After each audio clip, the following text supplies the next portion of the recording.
Si Maya de la Cruz ay isang magaling na sugarol, pero ang trabaho niya ay sa loob mismo ng isang kasino ang Okada Manila.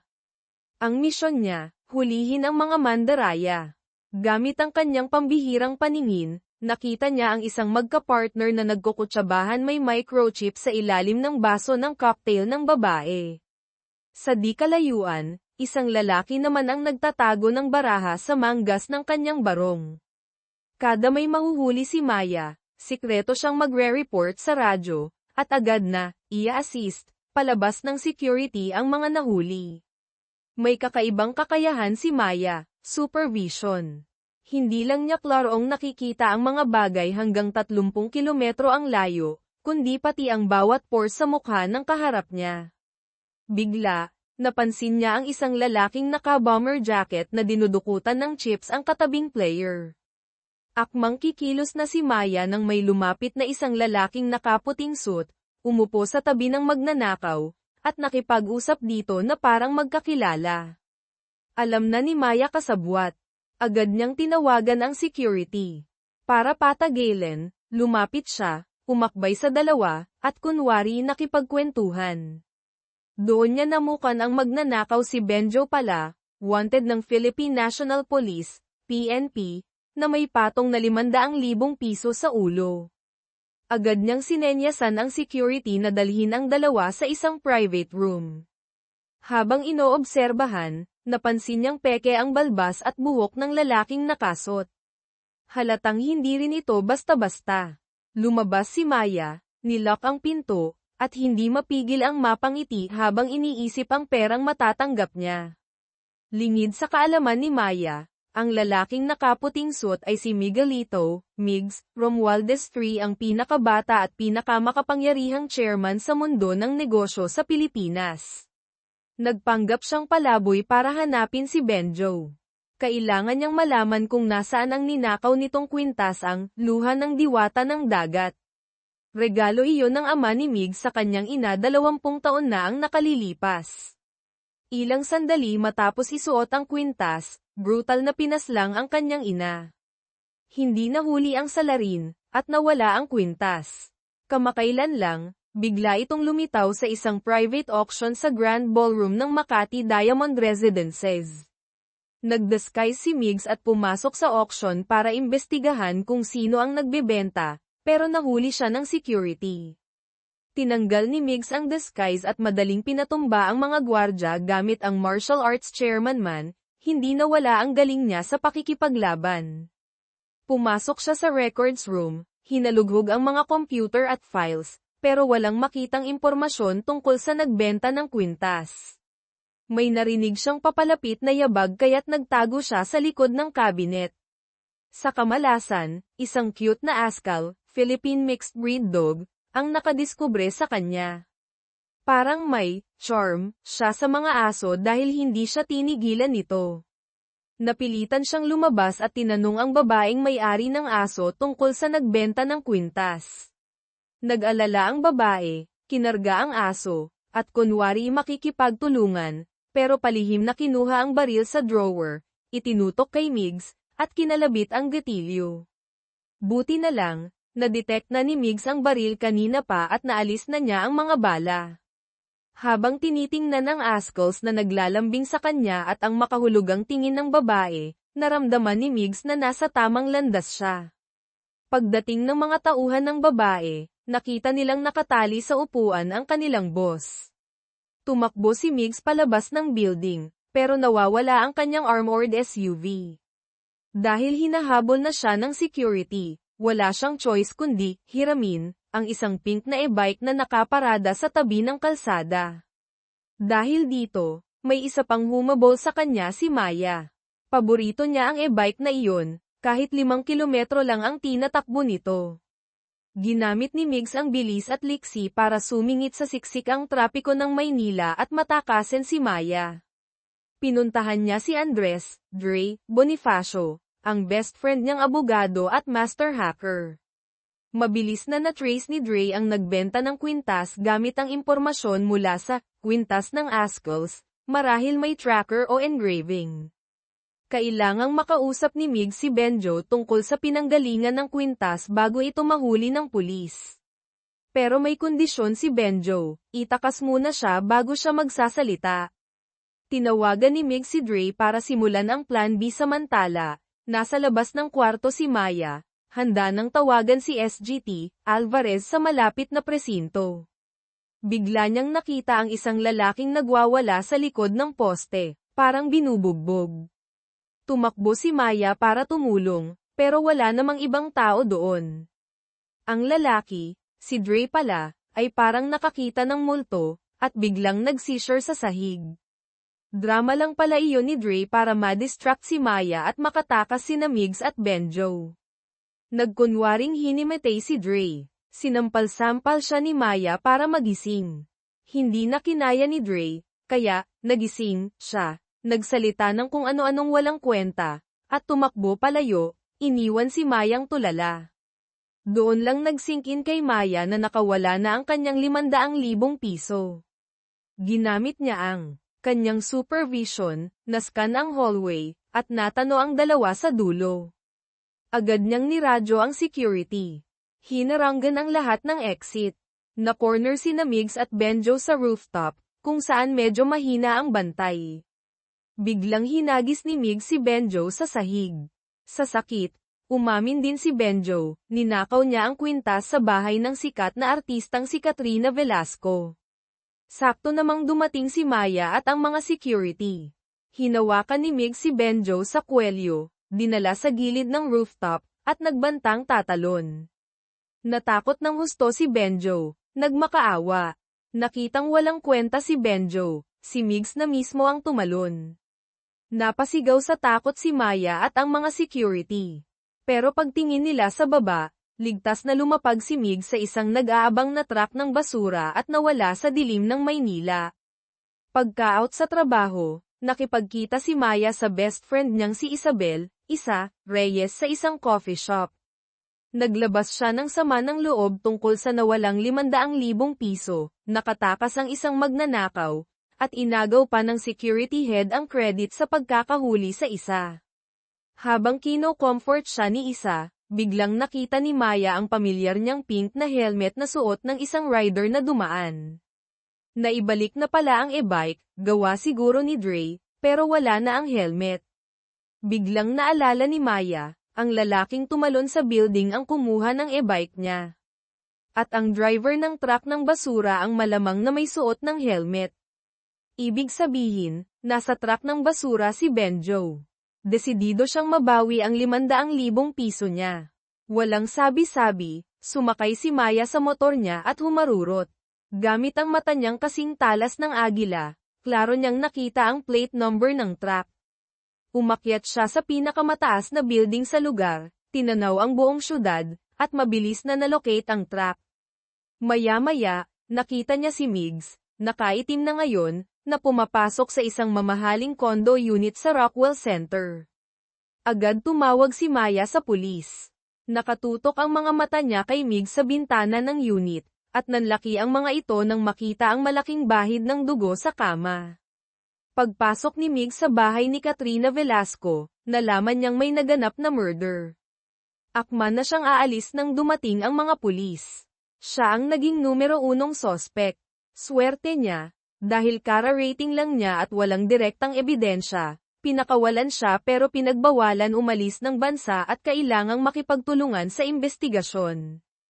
Nang mabasa ni Maya ang balita kinabukasan, nanigas siya nang malaman na ang lalaking ipinahuli niya ay ang tanyag na chairman ng Romualdez Group.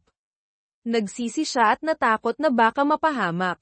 Agad niyang pinuntahan si Isa para itanong kung dapat ba niyang sabihin sa pulis na nakita niya ang totoong sospek, ang lalaking may dalang malita, para malinis ang pangalan ni Migs. Pinayuhan siya ni Isa na huwag nang makialam. Sakto namang tumawag ang building admin kay Isa. Pinapaalis na siya agad ng bagong may-ari ng unit sa taas, pero doble daw ang ibibigay na danyos perwisyo. Nalaman nilang ang may-ari pala ay nakatira sa taas. Nagalit si Maya, agad na umakyat para kausapin ang may-ari. Pagbukas ng pinto si Migs. Halatang gumaganti. Narinig ni Migs ang malakas na katok, kaya umatras siya at si Dre ang pinaharap. Pagpasok ni Maya, diretso siyang nagsalita, kahit kayo pa ang may-ari, hindi nyo pwedeng abusuhin ang privacy ng iba. Hindi porket may pera kayo, gagawin nyo na ang gusto nyo. Kawawa naman ang kaibigan ko. Lumabas si Migs, na lalong ikinainis ni Maya. Ginamit niya ang alas niya ang insidente sa Okada, hindi pa tapos ang kaso ng murder. Kapag nalaman ng lahat na nagdisguise kayong palaboy, Mr. Chairman, mas malaking gulo yan. Tapos, ibinunyag ni Maya ang nakita niya, noong gabi ng krimen, may nakita akong kainahinalang lalaki na may dalang malaking malita paalis sa lugar na to. Ito ang maaaring maging susi para makalaya si Migs sa suspetsa. Nagkasundo sila, hindi na papaalisin ni Migs si isa, at tutulungan naman siya ni Maya na hanapin ang tunay na killer. Nang malaman ni Migs ang tungkol sa supervision ni Maya, nagkaroon siya ng ideya. Alam ni Maya na hindi siya paniniwalaan kaya't nag-imbento siya, nakita ko siya sa kabilang pader. May lalaking may dalang malita palayo. Dahil porsigido si Maya, sumama si Migs kahit nagdududa. Gusto niyang makita kung ano ang binabalak ng babae. Dinala siya ni Maya sa isang dead-end na eskinita sa Makati. Nainip si Migs at akmang aalis na. Iginiit ni Maya na hindi siya nagkakamali. Tumingin siyang maigi at nakita ang isang CCTV camera sa isang building ilang daang metro ang layo. Gamit ang galing ni Dre sa hacking, nakuha nila ang footage. Totoo nga, may lalaking may dalang malaking malita na pumasok sa eskinita at sumakay sa kotse. Zinom nila ang plate number. Mabilis na nahanap ni Dre ang impormasyon ng may-ari. Napahanga si Migs kay Maya. Pero, pagkatapos makuha ang info, balak na sana siyang iwan ni na Migs at Dre. Nainis si Maya dahil feeling niya ginamit lang siya. Kaya tinawagan niya si SGT, Alvarez at ibinigay ang bagong impormasyon. Pagkababa niya ng telepono, bumalik si Migs. Sinabi pala ni Dre na malaking tulong si Maya kaya mas mapapabilis ang investigasyon. Kaya nagdesisyon si Migs na i-hire si Maya bilang private detective niya. Opisyal nang nabuo ang kanilang detective trio. Una nilang pinuntahan si Jerry, ang manager ni Katrina Velasco. Tulad ng inaasahan, nakilala agad ni Jerry ang lalaki sa litrato, ang may dalang malita, si Rico Santos, na matagal ng stalker ni Katrina. Pero walang alam si Jerry tungkol sa luha ng diwata ng dagat. Sunod nilang kinausap ang isang katrabaho ni Katrina. Sinabi nito na baka bigay ng secret boyfriend ni Katrina ang kwintas. Hindi niya kilala ang boyfriend, pero alam niyang madalas silang magkita sa Elysium Club sa BGC. Kaya nag-transform sina Migs at Maya para makapasok sa Elysium. Si Migs mismo ang nagsabit ng napakamahal na kwintas, posibleng replika o na-recover na, sa leeg ni Maya. Ginamit nila itong pain, naghihintay ng kakagat. Sa loob ng maingay na club, isang babae ang napag-initan ng isang mukhang mayaman pero barumbadong lalaki, si Anton Imperial. Humingi ng tulong ang babae pero pinanood lang siya ng mga tao. Hindi natiis ni Maya. Lumapit siya sa lalaki, ibinuhos ang isang baldeng yelo sa ulo nito, at sinampal. Nakakagulat, naintriga pa ang lalaki sa pagiging palaban ni Maya. Hinawakan siya nito. Tinulak siya ni Maya at akmang aalis, pero hinaranggan siya ng mga tauhan ng lalaki. Nag-warning ulit ang superpowers ni Maya. Sakto bago siya masaktan, yumuko siya, umiwas sa suntok, at dinampot ang bote ng alak at ipinukpok sa ulo ng umatake sa kanya. Nagalit si Anton Imperial at susuntukin sana si Maya. Umiwas siya at tumakbo palabas. Nabangga niya ang isang lalaki si Migs pala, na ngayon ay bihis na bihis sa isang mamahaling suit. Si Dre pala, na nanunood lang sa malayo, ang nag-alert kay Migs. Dahil may mga bouncer, nagtagal si Migs makapasok. Cool niyang inilabas si Maya sa gulo. Napatingin si Maya sa lalaking nagligtas sa kanya, may halong pasasalamat at paghanga. Dahan-dahan siyang lumapit kay Migs. Nataranta si Migs, kinabahan pero may halong pag-asa. Biglang bumulong si Maya, ano bang iniisip mo? May kumukuha ng video natin, nakita ko sa reflection ng mata mo. Lumingon si Migs pero wala siyang nakita. Ipinilit ni Maya. Pinuntahan ni Migs ang lalaking nakamask na tinuro ni Maya. Tama nga, may hidden camera. Nahuli, tumakbo ang lalaki pero natisod ni Maya. Pagtanggal ng maskara si Jerry pala, ang manager ni Katrina. Professional ang gamit niyang equipment. Umamin siya na inutusan siya ng boss niya, si Mr. Tan, na kumuha ng mga scandalous videos ng mga babaeng artista para i-blackmail sila, para pumirma ng kontrata o sumunod sa gusto ng kumpanya. Sa pagkakataong ito, ang misyon niya ay gumawa ng iskandalo involving Migs para mapilitan si Migs na mag-invest o makipag-partner sa kumpanya nila. Para makakuha ng ebidensya, ginamit ni Migs ang phone ni Jerry para i-text si Mr. Tan, "Nahuli ako, boss." Hinahanap ni Migs Romualdez ang ibang videos. Sakto namang natanggap ni Mr. Tan ang text at akmang buburahin ang files nang dumating ang detective trio. Alam ni Mr. Tan na wala siyang takas kaya nilunok niya ang memory card. Nabulunan siya. Nagpanik sina Migs at Dre. Si Maya ang kumilos. Ginawa niya ang Heimlich maneuver. Lumipad palabas ng bibig ni Mr. Tan ang memory card. Tulala sina Migs at Dre. Kalmadong pinulot ni Maya ang memory card at ibinigay kay Migs. Samantala, si SGT, Alvarez, gamit ang plate number na bigay ni Maya, ay na-identify na ang sasakyan ng sospek. Sa loob ng kotse, nakakita sila ng dugo at kapirasong parte ng kwintas na nahulog sa siwang ng upuan. Agad na ipinag-utos ang DNA comparison at pag-aresto kay Rico Santos. Bumalik ang tatlo sa penthouse ni Migs at ni-review ang mga video sa memory card. Nakita nila si Katrina Velasco sa isang video na may suot na bracelet para sa cancer patient support mula sa isang kilalang ospital sa Makati. Muling gumana ang matalas na mata ni Maya. Nakita niya si Rico Santos sa isang sulok ng video, palihim na sinusundan si Katrina. Nakilala niya ito dahil sa keychain na Christmas tree, popular na palamuti sa Pinas, na nakasabit sa backpack nito. Siya ang lalaking lumabas sa kondo ni Katrina noong araw ng krimen. Pero kahit anong zoom ang gawin, hindi makita ni Migs at Dre ang keychain. Hindi maipaliwanag ni Maya ang kakayahan niya, kaya nagpaalam na lang siya dahil gabi na. Palabas na siya nang tawagin siya ni Migs, "May nakalimutan ka ba?" Nagpasalamat ulit si Maya sa pagligtas sa kanya sa Elysium. Pero sabi ni Migs, pakisauli ang kwintas. Nahihiyang tinanggal ni Maya ang luha ng diwata ng dagat. Habang pinapanood niyang itinatago ito ni Migs, bumulong siya, "Grabe, ang yayaman talaga, ang cookier ipot." Nang sabihin ni Dre na 50 million pesos ang halaga nito, halos mahulog ang panga ni Maya sa gulat, at napahawak siya sa leeg niya. Pag-uwi ni Maya sa apartment nila sa Quezon City, inusisa siya ni Isa. Ang suot niyang damit ay halatang designer, nagkakahalaga ng milyon-milyong piso, katumbas ng kalahating taong sweldo ni Isa.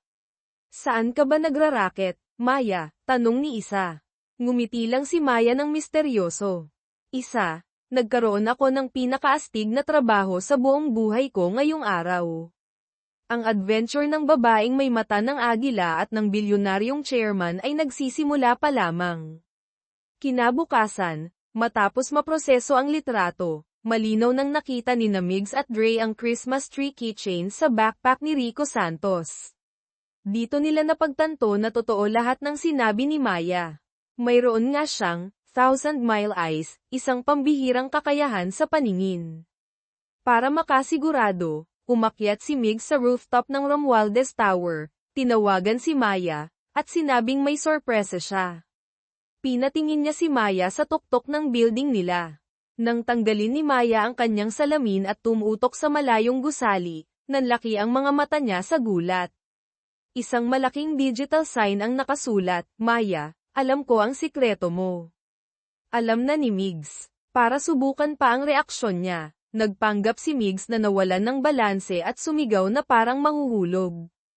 Agad na napasigaw sa takot si Maya sa kabilang linya. Dahil sa reaksyong iyon, 100% ng sigurado si Migs kitang-kita nga ni Maya ang bawat kilos niya. Sa tulong ni Maya, mas mapapadali ang paglutas sa komplikadong kasong ito. Habang nag-uusap sina Migs at Dre sa law office ni Dre, biglang tumunog ang alarm. Sa CCTV, nakita nila si Jerry ang manager na pilit sinisira ang pinto. Sakto namang kada rating lang ni Migs mula sa isang secret passage ng buong lakas na itinutulak ni Jerry ang pinto. Napansin agad ni Migs ang medical bracelet sa braso ni Jerry kapareho ng suot ni Katrina Velasco sa mga litrato, simbolo ng donasyon para sa mga batang may cancer sa Makati Med. Isang napakahalagang clue. Mabilis na pumasok si Migs sa secret elevator sa likod ng bookshelf, bumaba sa basement na sikretong konektado pala sa isang safe zone sa ilalim ng Romualdez Tower. Kasabay nito, iniimbestigahan din ni Dre ang anak ni Rico Santos, ang sospek na may malita, si Angelo Tintin Santos, nakasama rin sa listahan ng mga benepisyaryo ng donation drive. Ang koneksyon pala ni Rico at Katrina ay ang bata. Akmang aalis na si Migs para mag-imbestiga nang makarinig siya ng ingay sa ibaba. Nakita sa monitor ang grand opening ng isang dessert shop sa ground floor, na dinudumog ng mga empleyado mula sa kalapit na opisina, kasama na ang mga taga Romualdez Group. Mahahalata si Migs kapag dumaan siya doon. Buong kumpiyansang sinabi ni Dre na siya na ang bahala. Sinadya niyang matapan ang cake na dala ng may-ari. Nagkataong si isa pala, bilang, suhol, tapos ay nag-iba niya ang balloon arch. Kahit anong ayos, hindi tumayo ng maayos ang mga lobo. Sa huli, napilitan si Dre na maging taga-aliw. Nakita ito ni Maya kaya tinulungan niya si Dre, na lalong nagpatibay sa kanilang kakaibang pagkakaibigan. Pumunta sila sa Makati Med Hospital. Pagdating doon, nakita nilang naroon na ang mga pulis para mag-imbestiga at ang hepe ay si SGT Alvarez, kuya ni Maya. Mabilis silang nagtago at nakinig. Narinig nila mula sa nurse na kada rating lang ni Tintin mula sa discharge. Base sa naunang pahayag ng bata sa pulis, mabait at maalaga si Rico sa harap ng ibang tao, pero malupit kapag sila lang dalawa. May nag-report na dati tungkol sa kalagayan ng bata. Pero dahil bata pa si Tintin at takot, hindi pa siya may layo sa mapang-abusong ama. Narinig din nilang na-issue na ang search warrant para sa bahay ni Rico Santos. Pagkaalis ng mga pulis, tiningnan ni Migs at Maya ang mga litrato sa pediatric ward. Nagulat sila nang makita si Katrina Velasco sa maraming pictures, masayang karga-karga si Tintin. Ang isang sikat na saplada at palaban tulad ni Katrina ay hahayaan lang ang stalker, si Rico, naguluhin siya ng matagal. Siguradong may sekreto sila. Samantala, sa bahay ni Rico Santos, naghalughog ang team ni SGT Alvarez. Natuklasan nilang lulong pala sa droga, shabu, si Rico at ginagamit ang perang panggamot ni Tintin para sa bisyo. Dahil gipit, pinuntirya niya si Katrina. Kinumpirma rin ng mga kapitbahay na nambubugbog si Rico, ilang buwan na ang nakalipas nang bugbugin niya ang asawa kaya ito umalis at hindi na bumalik. Napansin ni SGT Alvarez ang tuyong dugo sa isang sulok. Nang iangat niya ang lumang kumot, tumambad ang maraming patak ng tuyong dugo. Para makakuha ng impormasyon sa loob ng ospital, inayos ni Dre na admit si Maya, kunwari check-up, at makasama sa kwarto ang isang madaldal na ginang, Tita Lorna. Agad na inakala ni Tita Lorna na bagong kasal sina Migs at Maya. Para maitago ang pakay, oo na lang si Migs. Sa ilalim ng mapanuring mata ni Tita Lorna, maingat na ay nalalaya ni Migs si Maya, na nagkukunwaring mahina, palabas ng kwarto. Sakto namang tumunog ang telepono sa loob ng kwarto.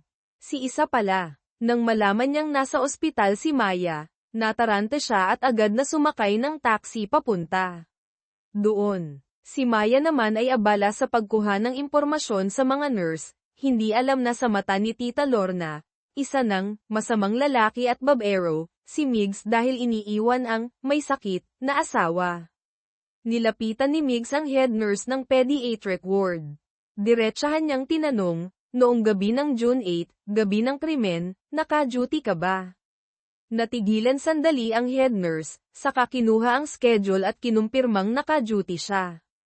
Nagpasalamat si Migs at tumalikod, pero palihim na sinabi kay Dre sa earpiece, imbestigahan ang schedule ng lahat ng nurse sa PDA noong gabing yun. Malinaw na narinig ito ng head nurse. Nang lalabas na si Maya, pinigilan siya ni Tita Lorna. Sinabi nitong kamukha siya ni Tita noong bata pa ito, kaya may ibubunyag siyang malaking sekreto. Walang sabi-sabing hinayla niya si Maya palayo. Habang nasa wheelchair, tinutulak ni Tita Lorna, biglang nakarinig si Dre, sa pamamagitan ng micro camera ni Maya, ng malakas na preno ng sasakyan. Paglingon niya sa monitor, nakita niyang si Isa pala iyon, galit na papasok ng ospital. Agad na hinabol ni Dre si Isa at sinigawan ang pangalan niya. Natigilan si Isa. Tumakbo si Dre, hinawakan ang kamay ni Isa, na parang magtatapat ng pag-ibig. Dinala ni Tita Lorna si Maya sa banyo, na itinuring niyang pinakaligtas na lugar. Seryoso niyang tinuruan si Maya na dapat kontrolin ang asawa. Ikinwento pa niyang ang mister niya dati ay nahumaling din sa head nurse sa isang tingin lang. Sakto namang iniisip ni Maya ang koneksyon ng head nurse sa kaso nang marinig niya ang sigaw ni Dre sa earpiece, papunta na nga si Isa sa kanila. Patuloy na pinipigilan ni Dre si Isa. Si Isa naman ay nag-aalala kay Maya. Alam niyang kahit may 39 degrees Celsius na lagnat si Maya ay papasok pa rin ito sa trabaho. Kaya siguradong may ginawang masama sina Migs at Dre. Sa sobrang inis ni Dre sa mga akusasyon ni Isa, inubos niya ang milk tea na binili para kay Isa. Napagod na si Isa makipagtalo. Patalikod na siya nang biglang hinawakan ni Dre ang lalamunan, namula, at bumagsak na parang hirap huminga. Sinubukang tawagan ni Maya at Migs si Dre pero hindi makontak. Tumawag si Isa kay Maya, sinusugod daw sa si Dre. Nagmamadali silang pumunta doon. Tinanong ni Mig si Isa kung pinainom niya ng gatas si Dre. Sinabi ni Isa na si Dre mismo ang umubos ng milk tea, hindi niya alam na may matinding allergy pala ito sa gatas. Tinanong ni Isa si Maya kung bakit ito na hospital. Nagsinungaling si Maya na nagpa-check up lang. Nang makitang okay naman si Maya, nakahinga ng maluwag si Isa. Pagsapit ng gabi, gustong umuwi ni Migs. Pero pinigilan siya ni Tita Lorna at ng asawa nito, Tito Roddy, na dumalaw, para daw alagaan ang asawa. Walang nagawa si Migs kundi hilahin ang kurtina at matulog sa folding bed.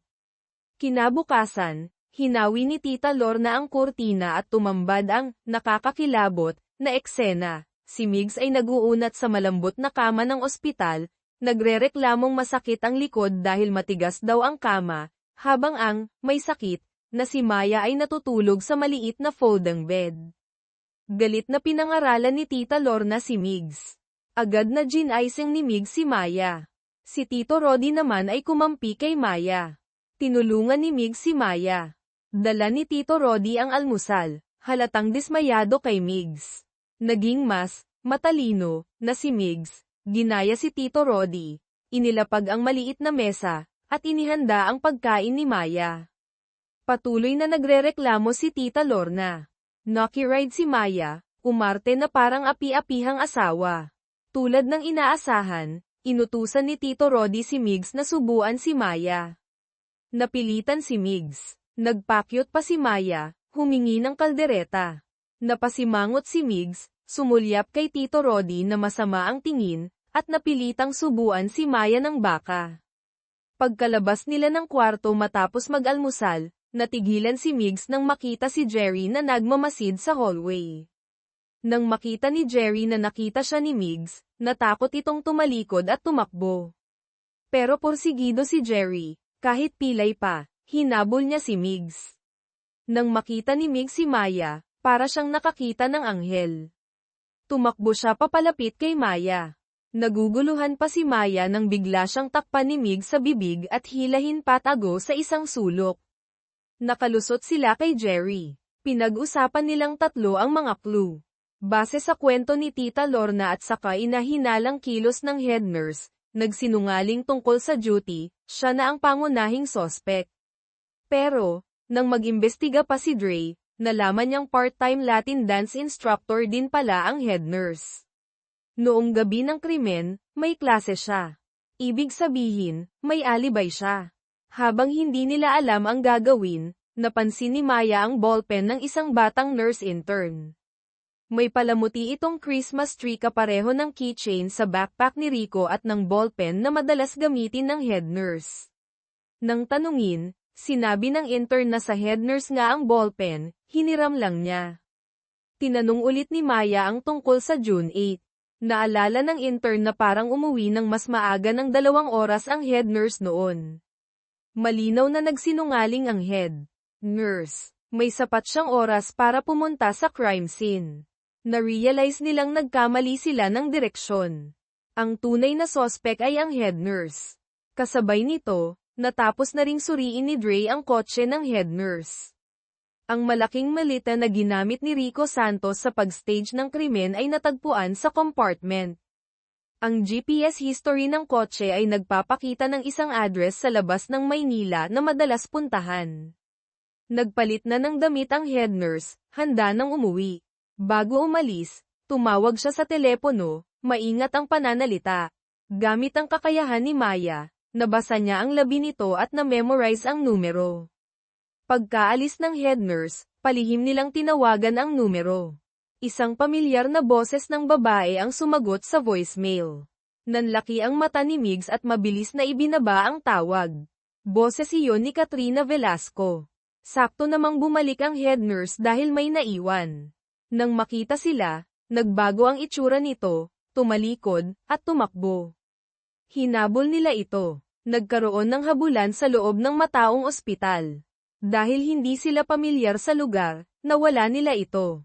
Buti na lang, nakikita pa rin ni Maya ang head nurse kahit nagtanggal na ito ng coat at nagsombrero. Sinabi ni Maya ang lokasyon kay Migs at sinundan ang head nurse papasok sa isang lumang bodega. Pagpasok ni Maya, anabangan siya ng head nurse mula sa dilim at tinurukan ng pampatulog. Agad siyang nawalan ng malay. Natanggap ni Migs ang lokasyon, mabilis siyang pumunta doon. Nakita niya ang earpiece ni Maya sa sahig, alam niyang may mali. Maingat siyang pumasok sa bodega, nakitang dahan-daang sumasara ang pinto. Pagbukas niya, nakita niyang walang malay si Maya sa sahig. Palapit na siya nang sugurin siya ng head nurse mula sa likod gamit ang tubo. Madali niyang naiwasan at napigilan ito. Pero minaliit niya ang kalaban, isa pang hiringgilya ang naiturok sa kanya. Bumagsak din si Migs. Sa labas, hindi mapakali si Dre dahil walang sumasagot. Nakita niyang paalis ang head nurse sakay ng kotse. Natarante siya, hahabulin ba niya o tutulungan ang dalawa? Pagkagising ni Migs at Maya, natuklasan nilang nakatali ang kanilang mga kamay at paa ng dextrose tube sa isang lumang kama. Habang pumipigles, lalong humihigpit ang tali. Naisip ni Migs ang isang paraan. Ang tanging magagamit nila ay ang kanilang bibig. Akala ni Maya ay sisiga siya. Sinabi ni Migs na gamitin ang bibig para kalagin ang tali niya. Napilitan si Maya, pero hindi mapigilan ni Migs na matawa dahil sa kiliti. Lalong humirap ang pagkalag. Nainis siya, sinabing, ang hina mo, at siya na mismo ang kumalag sa sariling tali. Sakto namang dumating si Dre. May narinig siyang, hindi maipaliwanag na ingay, tawa, kaluskos, mula sa loob. Dahan-dahan niyang binuksan ang pinto. Nagulat siya sa nakita, si Migs na pilit kinakales ang tali malapit sa mukha ni Maya. Nagsorry siya at isinara ang pinto. Nagbibiro lang pala si Dre, bumalik siya agad at tinulungan sila. Agad silang sumakay sa kotse, patungo sa address na madalas puntahan ng head nurse base sa GPS. Habang nasa biyahe, sinabi ni Dre na siguradong may kasabwat ang head nurse sa pagpatay kay Katrina para sa pera. Pero nagulat sila sa sinabi ni Migs, hindi patay si Katrina.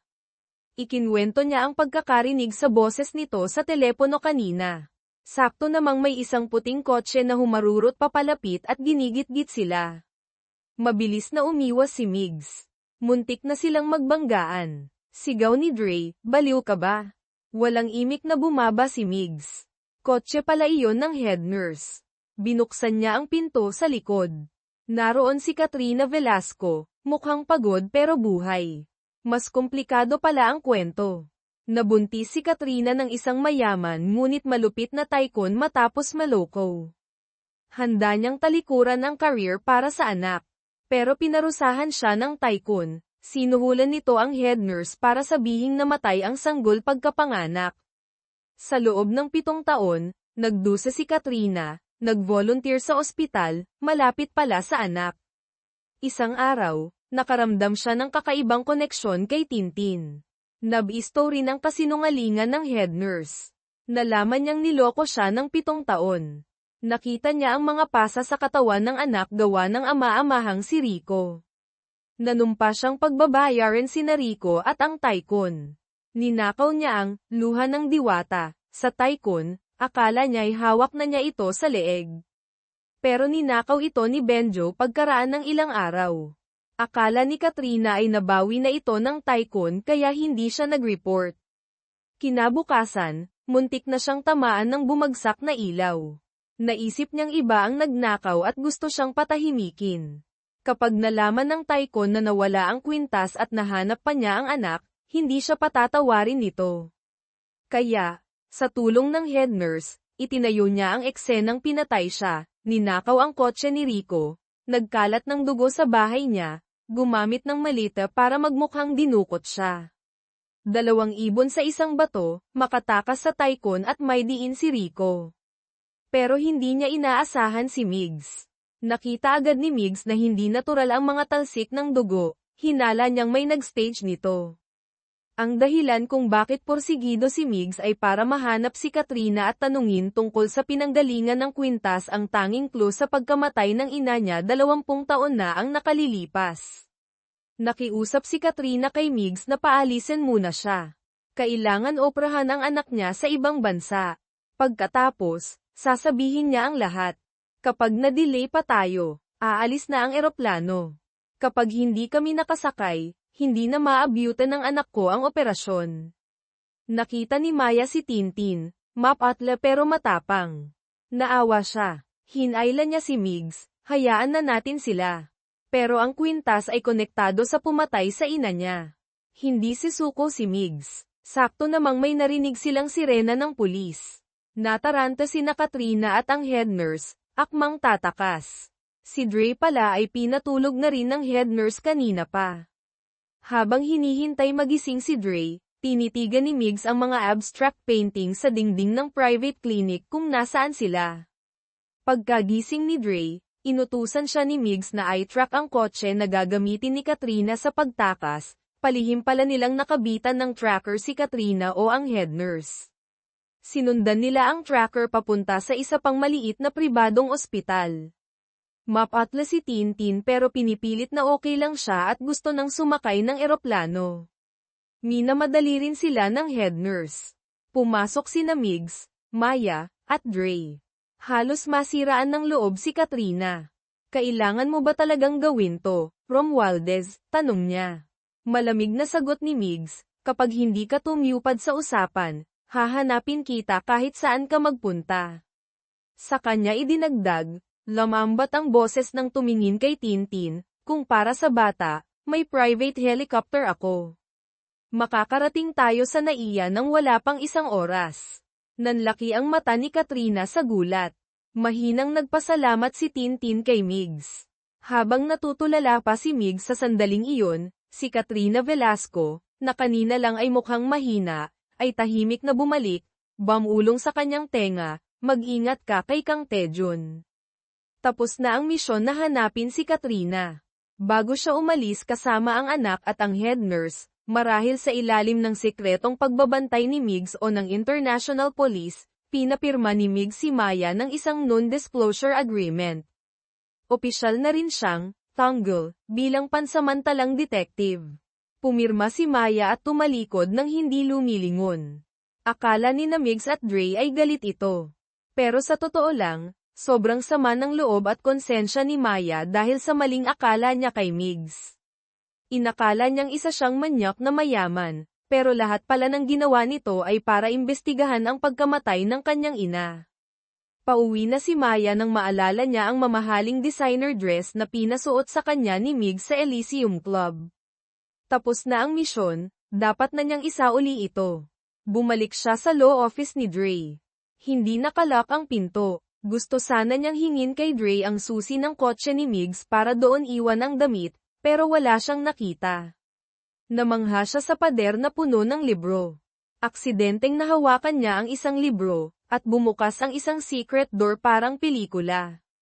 Namangha si Maya sa high-tech na silid sa loob. Nang mapatingin siya sa mga litrato sa mesa ni Migs, natigilan siya ng ilang segundo sa isang lumang litrato. Sa mga sandaling iyon, walang kamalay-malay si Migs na may nakapasok sa secret base niya. Pagkatapos mag-gym, pumasok siya sa sala at nakita ang damit ni Maya na nakasampay sa upuan. Hindi niya napigil ang hawakan ang malambot na tela, naalala ang itsura ni Maya nang suot ito, at napangiti. Biglang may humikbi na pumutol sa kanyang pag-iisip.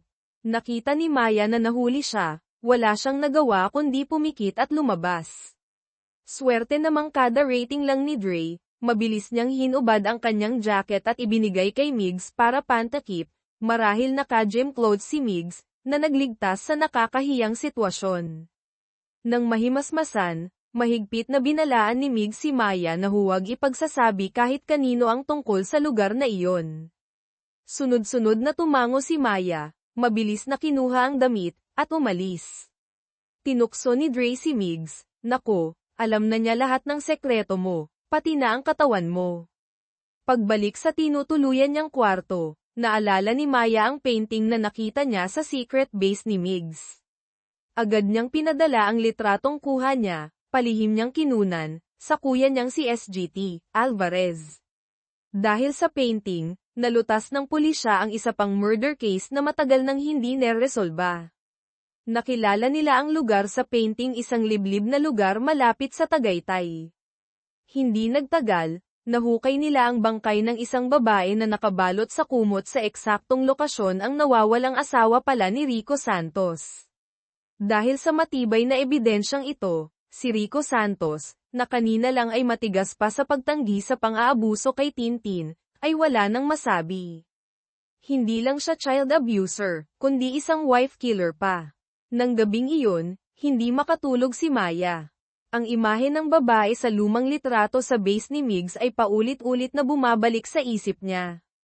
May malabong pakiramdam. Siyang nakita na niya ang babaeng iyon noong bata pa siya, at parang pinatay ito kalaunan. Napakaraming pira-pirasong alaala na hindi niya mapagtagpi-tagpi. Kinaumagahan, masayang dinala ni Maya ang kanyang sweldo, marahil bonus mula kay Migs. Kay isa, nagkataong nandoon din ang kuya niyang si Alvarez. Tinanong siya nito tungkol sa kanyang amnesia. Noon pala, noong bata si Maya, muntik na siyang mamatay dahil hindi niya makontrol ang kanyang superpower, at ang trauma na iyon ang nagdulot ng partial amnesia. Kaya laging nag-aalala ang kuya niya at paulit-ulit siyang pinagsasabihan na huwag abusuhin ang kanyang kakayahan para maiwasan ang panganib. Sa secret base, malalim ang iniisip ni Migs tungkol sa babala ni Katrina, mag-ingat ka kay Kang Taejun. Naalala niya ang kakaibang reaksyon ni Kang Taejun nang makita nito ang kwintas na luha ng diwata ng dagat, na suot ni Maya sa Elysium Club. Posible kayang may kinalaman nga ito sa kwintas. Dumating si Dre matapos asikasuhin ang isang makulit na high school student na humingi ng legal advice. Nagkasundo sila, kailangang imbestigahan ng mabuti si Kang Taejun. Iminungkahi ni Dre na si Maya, gamit ang kanyang superpower, ang magmanman dito. Kaya nang gabing iyon, nakatanggap ng tawag si Maya mula kay Migs. Nang marinig ang alok na bumalik sa trabaho, para naman manmanan si Kang Taejun, agad siyang pumayag, gusto niyang magsimula bukas agad. Halata ang excitement niya pero nagpakipot pa rin, akala ko ba sabi ni Mr. Chairman, hindi na niya ako kailangan. Kalmadong sagot ni Migs, importante ka ngayon, pero hindi ka naman indispensable. Walang gustong magpatalo. Sa huli, diretsahang tinanong ni Maya, so, kailangan mo ba ako o hindi? Mariing sagot ni Migs, kailangan ikaw. Sa wakas, nasiyahan na si Maya, ngiting-ngiti hanggang tenga. Mabilis na dumating ang kinaumagahan. Late si Dre. Naghintay si Migs pero wala si Maya, tinawagan niya ito pero pinatayan siya. Naiinis na ang supladong CEO nang i-check ni Dre ang tracker, marahil kinabitan si Maya. At nalamang nasa ibang lugar si Maya imbes na sa meeting place. Tinawagan nila si Isa at nalamang pinuntahan si Maya ng isang nakababatang kapatid sa ampunan na si Yuan dahil may emergency daw. Nagmaneho sila papunta sa bahay Kalinga Orphanage, kung saan nakatira si Yuan. Dito nalaman ni Migs na dito rin pala lumaki si Maya. Kaya pala siya nagsisikap magtrabaho ay para makatulong sa mga kapatid niya sa ampunan. Sinabi ng direktor na maagang umalis si Yuan dala ang passbook ng ampunan. Sa kwarto ni Yuan, nakakita sila ng mga kakaibang tableta sa basurahan at isang litrato ni Yuan kasama ang isang kaibigang babae. Mukhang may kinalaman ang kaibigang ito sa problema. Samantala, natagpuan ni Maya si Yuan sa part-time job nito. Nakahinga na sana siya nang maluwag nang makita niyang kinaladkad si Yuan ng isang grupo ng mga siga papasok sa isang kotse. Agad tumawag si Maya sa pulis pero walang sumasagot. Habang natataranta siya, may malakas na preno ng sasakyan dumating na sina Migs at Dre. Walang imik na pinaharurot ni Migs ang kotse para habulin ang itim na sasakyan. Kahit todo bilis na sila, naiiwan pa rin sila. Buti na lang, ginamit ni Maya ang kanyang superpower para hindi mawala sa paningin ang target. Huminto ang itim na kotse sa isang bakanteng lote papunta sa isang abandonadong pabrika sa Cavite. Akmang bubuksan ni Maya ang pinto para sumugod pero pinigilan siya ni Migs. Masyadong marami ang kalaban, mapapahamak lang si Maya kung padalos-dalos. Habang nagpaplano sila, dinala na sa loob ng pabrika ang kaibigan ni Yuan. Lulong pala ito sa droga at may utang sa mga loan shark, kaya si Yuan ang pinuntahan para maningil. Masakit sa loob ni Yuan na makita ang walang malay na kaibigan. Ibinigay niya ang lahat ng pera sa passbook sa mga siga, nakiusap na pakawalan ang kaibigan niya. Pero hindi lang nila pinakawalan ang kaibigan, gusto pa nilang kunin si Yuan. Minanyak siya ng tingin at tinakot na, irerekomenda, sa magandang trabaho. Sumigaw si Yuan na tigilan siya at sinabing detective, pulis ang kuya niya, si Migs ba o si SGT, Alvarez. Nagalit ang leader ng grupo, sinampal si Yuan, at itinali. Biglang may kumatok, may nagde-deliver daw ng pagkain.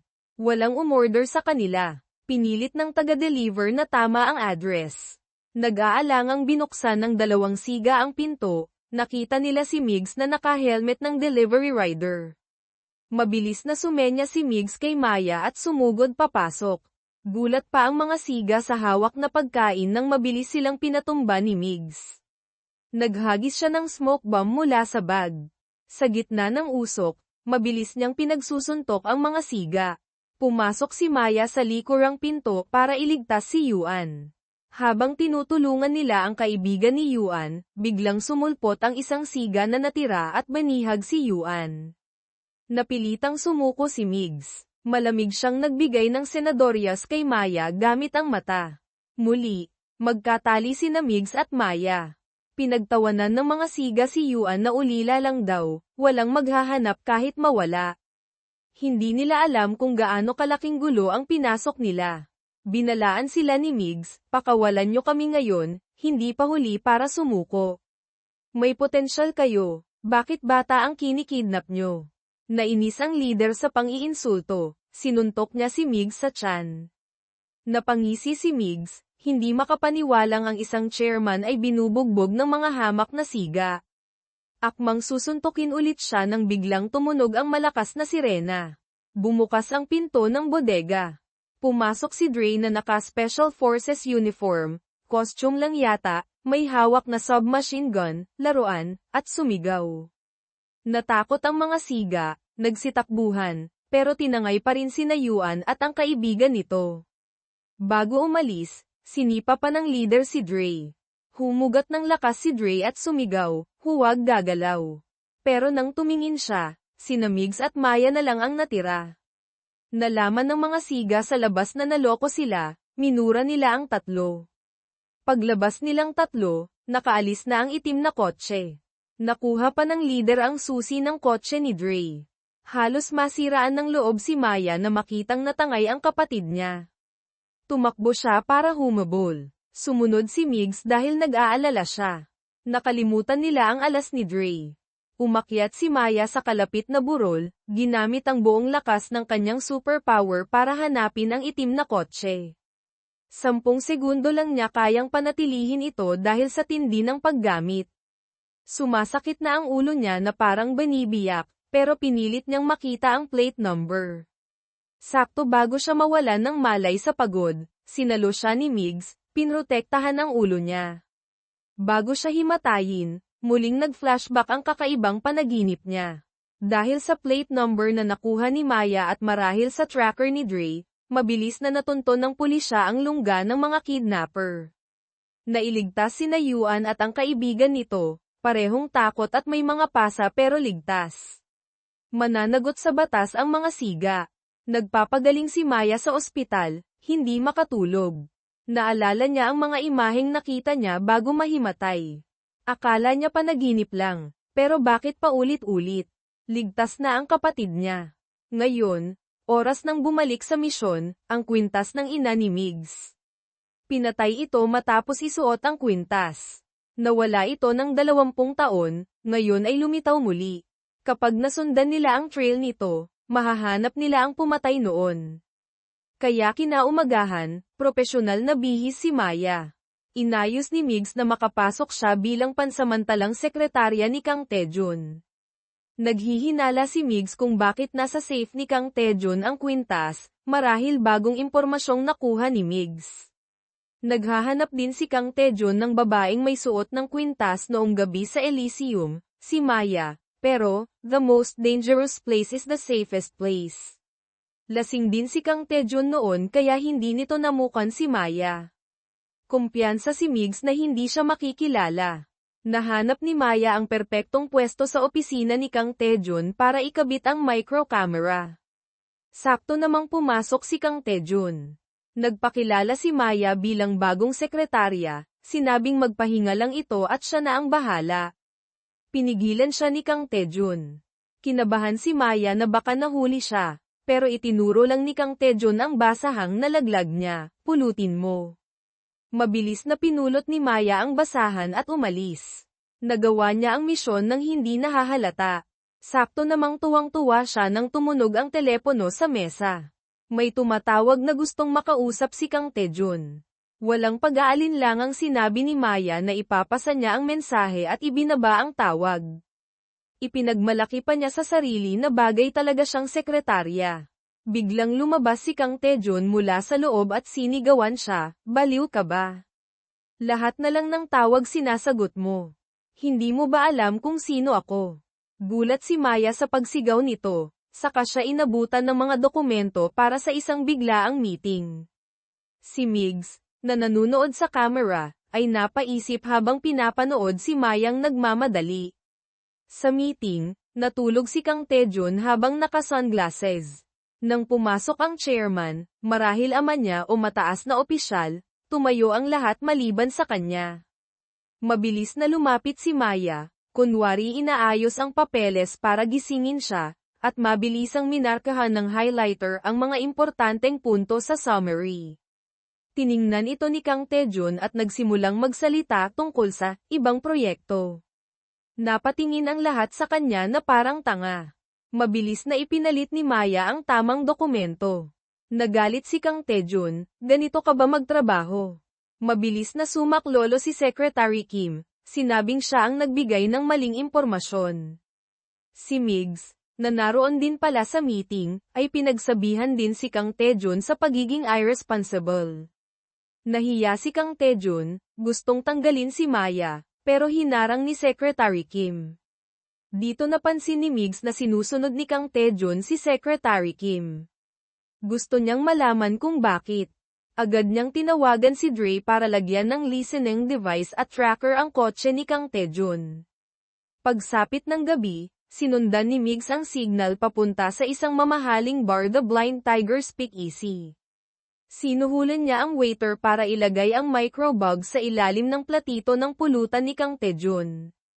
Narinig ni Migs na inuutusan ni Kang Taejun ang tauhan niya na imbestigahan ang selfie niya kasama si Katrina Velasco sa isang event.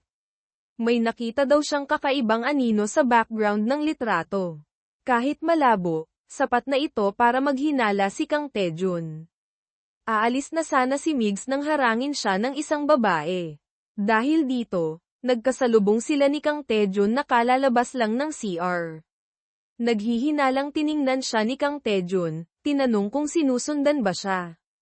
Kalmadong sumagot si Migs na huwag itong paranoid, saka umupo sa isang mesa na parang may hinihintay. Umupo rin si Kang Taejun sa tapat na mesa, gustong makita kung hanggang kailan magsisinungaling si Migs.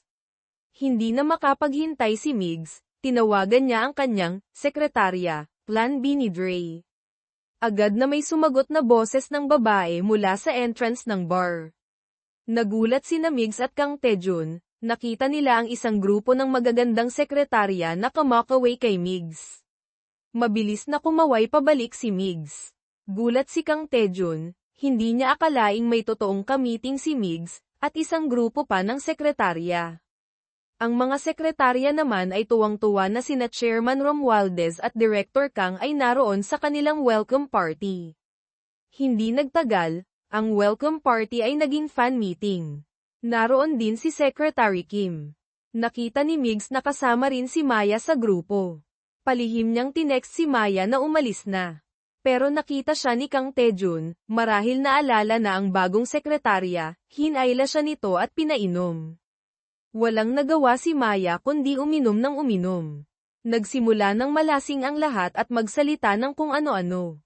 Tulad ng inaasahan, tinawag ng mga staff si Kang Taejun na baliw ng patago. Halatang kinaiinisan siya ng lahat. Mayroon ding lasing na nagtapat kay Secretary Kim, pero kalmado lang itong nakikinig. Nang si Maya na naman ang pinag-iinitan ni Kang Taejun, si Secretary Kim ang tumulong sa kanya. Takot na takot si Maya pagkatapos ng party, pero ligtas naman. Habang nahihirapan siyang humanap ng taxi, nag-alok si Secretary Kim na ihatid siya. Si Migs, na naghihintay sa labas para masigurong ligtas si Maya, ay hindi na malayang nagseselos na pala. Nakahinga lang siya ng maluwag ng magalang na tumanggi si Maya sa alok ni Secretary Kim. Sinundan pa rin niya ang taxi ni Maya. Napangiti siya nang makita itong pagewang-gewang na bumaba ng taxi. Nang masigurong nakapasok na ito sa bahay, akma na siyang aalis. Pero sa rearview mirror, nakita niyang lumabas ulit si Maya. Nag-alala siyang huminto at hinanap ito, kinukumbinsi ang sarili na nag-aalala lang siya dahil empleyado niya ito. Nakita niya si Maya na nakaupo sa waiting shed, walang sapin sa paa. Naisip ni Migs na owa na siya sa pag-aalala. Pero biglang nasuklam si Maya. Akmang lalapit si Migs para tulungan nang napigilan niya ito. Walang choice, lumapit si Migs at inalok na ipasan siya. Pumayag si Maya. Pero pagkasampa sa likod ni Migs, nagsimula itong mangulit at kumanta. Samantala, ang multitasking na si Dre ay nasa ibang club, sumasayaw ng parang wala sa sarili kasama si Isa na tawa ng tawa. Naihatid din ni Migs si Maya sa tapat ng kwarto nito, pagod na pagod. Biglang umupo si Maya mula sa pagkakasandal sa likod niya, hinawakan ang mukha niya, at sinabing para silang mag-best friend, tulad ng sabi ni Isa. Nainis at natawa si Migs sa kalasinggan nito. Maingat niya itong inihiga sa kama at kinumutan. Paalis na siya nang biglang may kumatok. Reflex na tumayo si Maya para buksan ang pinto. Mabilis siyang hinayla ni Migs pabalik, at pareho silang bumagsak sa kama. Kinaumagahan, nagising si Dre sa isang hindi pamilyar na kama. Nagulat siyang wala siyang damit. Malabo niyang naalala na matapos sumayaw kagabi, nag-inuman sila at nagkwentuhan ng matagal ng magandang kapitbahay na si Isa. Sakto namang may narinig siyang tunog ng shower sa banyo. Mabilis siyang gamulong pababa ng kama at dinampot ang damit. Lumabas si Isa mula sa banyo, nakatapis lang ng tuwalya. Nakita niya si Dre na hubad. Pareho silang nahiya. Yutal na nagtanong si Isa, gusto mo ba ng sabaw para sa hangover? Hindi, yutal ni Dre, tinuro ang mga natirang pakete ng instant pansit canton sa mesa. Ito ang may kasalanan. Lumalabas na dahil sa kalasinggan at di inaasahang paglalapit, nagkaroon ng di mapigil ang pangyayari. Si Isa, pilit na nagpakahinahon, nagpaalam na kailangan niyang buksan ang tindahan at mabilis na umalis. Pero paglabas ng pinto, hindi na niya napigilan, sinuntok niya ang pader sa hiya at inis. Sa loob ng kwarto, si Dre naman ay nagpagulong-gulong sa kama sa sobrang awkwardness. Nang makitang nakaalis na si Isa, mabilis na nagbihis si Dre, balak tumakas. Sakto namang bumalik si Isa at nahuli siyang papuslit. Pilit niyang ipinaliwanag na galing lang siya sa pagjogging. Tapos ay nagutal-utal na subukang ipaliwanag ang nangyari kagabi. Sakto namang may pumasok na customer na gustong bumili ng pandesal. Sinamantala ni Dre ang pagkakataon para tumakas, iniwan si Isang tulala at marahil ay may sugat sa puso, at baka pati sa katawan. Napahawak na lang si Dre sa dibdib sa labas, hindi alam ang gagawin. Pagsapit ng gabi, nang bumalik si Dre, marahil para humingi ng tawad o kunin ang gamit, naabutan niyang si Tito Roddy, ang tiyuhin na dumalaw kay Maya, ay nanggugulo kay Isa. Nagwawala ito, may nakain daw siyang alambre sa tinapay ni Isa at humihingi ng danyos perwisyo. Pero imposibleng magkaroon ng alambre sa tinapay ni Isa. Pinagpilitan ni Tito Roddy na kapag hindi siya binayaran ay demanda niya si Isa. Sakto namang dumating si Dre,